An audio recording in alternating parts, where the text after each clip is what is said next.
بسم اللہ الرحمن الرحیم۔ ابتدا کی اپنے اللہ تعالیٰ کے نام سے جو تنہا عبادت کے لائق ہے۔ آپ اور میں اس چیز کی گواہی دیتے ہیں کہ محمد صلی اللہ علیہ وسلم اس کے آخری نبی اور رسول ہیں۔ آپ اور میں اس چیز پہ بھی کمیٹڈ ہیں کہ علم کا ماخذ قرآن مجید اور اس تک پہنچنے کا راستہ میرے نبی کی سنت۔ الحمدللہ آج بھی اللہ نے توفیق دی کہ ہم کچھ پوائنٹس کو ڈسکس کر رہے ہیں۔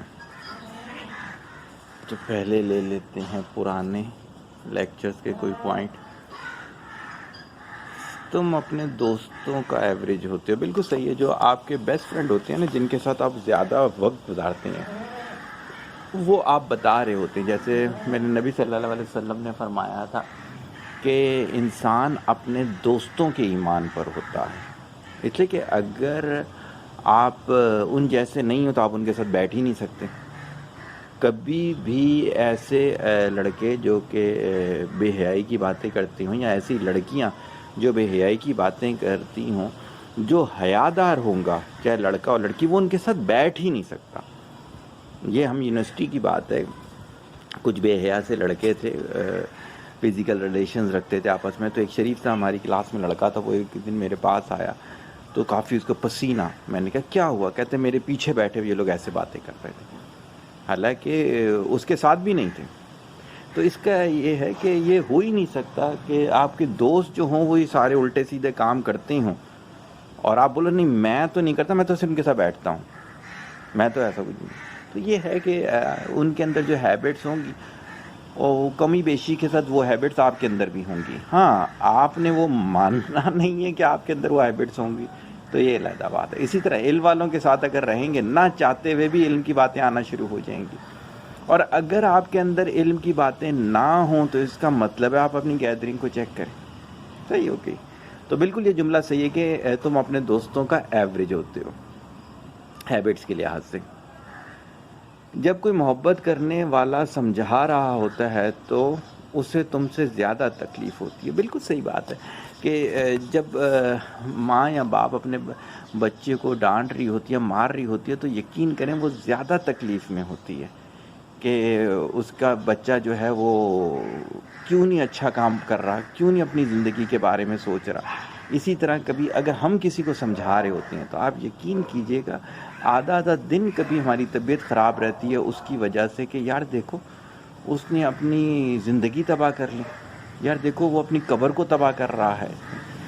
تو ہمیشہ یہ چیز یاد رکھیے گا کہ محبت کرنے والا جب بھی آپ کو ڈانٹ رہا ہوگا اسے تکلیف آپ سے 2 گنا 3 گنا زیادہ ہو رہی ہوتی ہے۔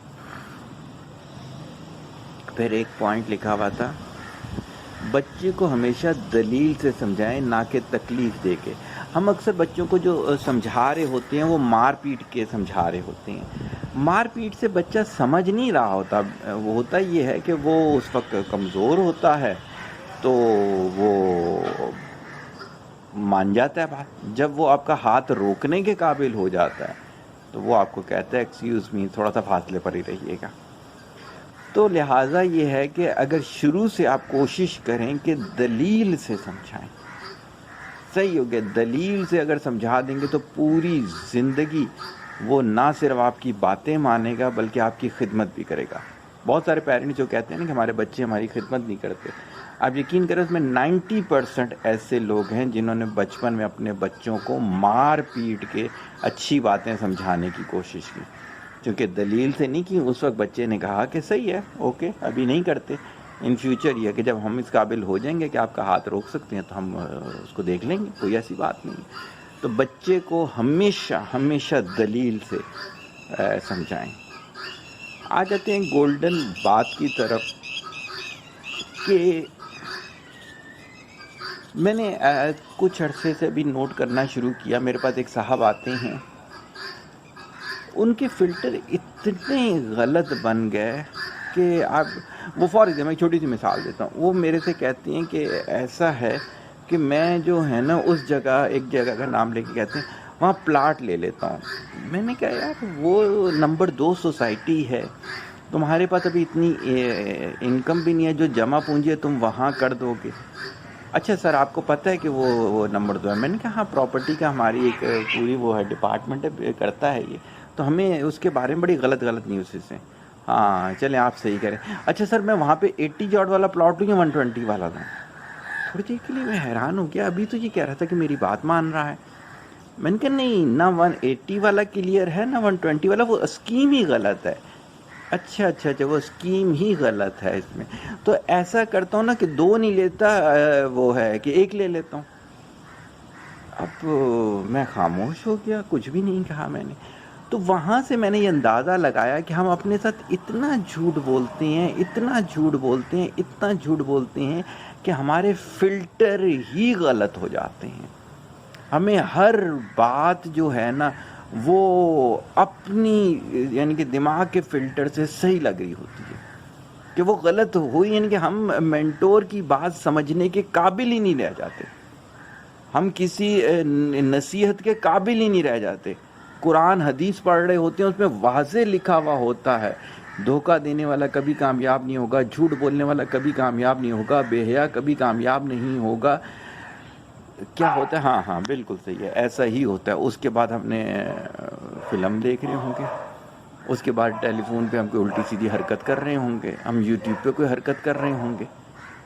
یعنی کہ گولڈن پوائنٹ اس میں جو سمجھنے والا یہ ہے وہ یہ ہے کہ خدارا اگر آپ لوگوں کی زندگی میں کوئی مینٹور نہیں ہے تو جتنی جلدی ہو سکتا ہے مینٹور تلاش کریں، کیونکہ آپ اپنے آپ کو سمجھ رہے ہوتے ہو کہ آپ بالکل صحیح کام کر رہے ہو. کوئی ایک آپ کے پاس پیمانہ نہیں ہوتا چیک کرنے کا، کوئی ایک آپ کے پاس الگوریتھم نہیں ہوتا اس بات کو چیک کرنے کا کہ کیسے چیک کریں گے کہ آپ ٹھیک کام کر رہے ہیں. کنڈے پہ بجلی چلا رہے ہوں گے، کہیں گے یہ ہماری کامیابی ہے کہ ہمیں کہ الیکٹرک والے نہیں پکڑ رہے. ارے کون سی دنیا کی یہ کامیابی ہے؟ جسم شیئر کر کے اپنی ترقی کروا رہی ہوں گی لڑکیاں، اس کو کامیابی کہتے ہیں. افسوس ہوتا ہے ان تمام چیزوں میں، لیکن یہ معاشرے کی حقیقتیں ہیں. اور یہ حقیقتیں کیوں ہیں؟ اتنا اپنے ساتھ جھوٹ بولا گیا کہ آج یہ چیز اللہ نے سزا کے طور پہ دے دی. یقین کریں یہ سزا ہے کہ آپ کو نصیحتیں سمجھ نہیں آتی، یہ سزا ہے کہ آپ کو ریفلیکشن سمجھ میں نہیں آتی، یہ سزا ہے کہ قرآن حدیث کے آپ اپنے مطلب نکالنے لگے ہوئے ہو. بہرحال کم کہے کو زیادہ سمجھیں. انشاءاللہ تعالیٰ کل پھر کسی بات کے ساتھ دوبارہ سے اگر اللہ کو منظور ہوا تو آئیں گے. دعاؤں میں یاد رکھیں. طالب دعا محتاج دعا. السلام علیکم.